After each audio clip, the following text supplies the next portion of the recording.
गुरुग्राम की राजनीति में एक बार फिर हलचल तेज हो गई है। नगर निगम के सीनियर डिप्टी मेयर और डिप्टी मेयर के बहुप्रतीक्षित चुनाव को लेकर आखिर सरकार ने अधिसूचना जारी कर दी है।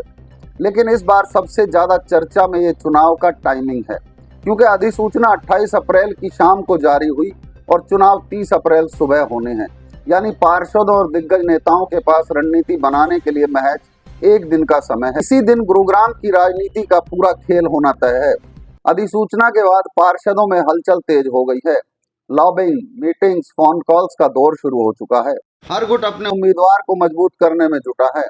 अगर बात करें सत्ता की, तो नगर निगम में भाजपा के पास स्पष्ट बहुमत है, लेकिन असली चुनौती विपक्ष नहीं बल्कि पार्टी के अंदर की खींचतान है।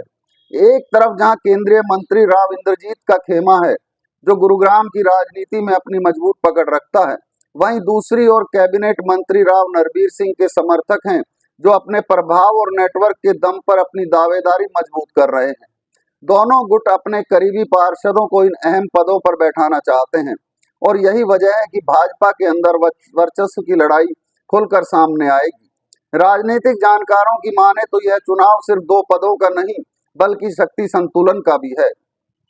भाजपा नेतृत्व की कोशिश है कि आपसी सहमति से उम्मीदवार तय हो जाए, ताकि वोटिंग के दौरान किसी तरह की गुटबाजी या क्रॉस वोटिंग सामने न आए। लेकिन जमीन पर हालात कुछ और ही कहानी बयां कर रहे हैं। जातीय और क्षेत्रीय समीकरण भी इस चुनाव में अहम भूमिका निभाने वाले हैं।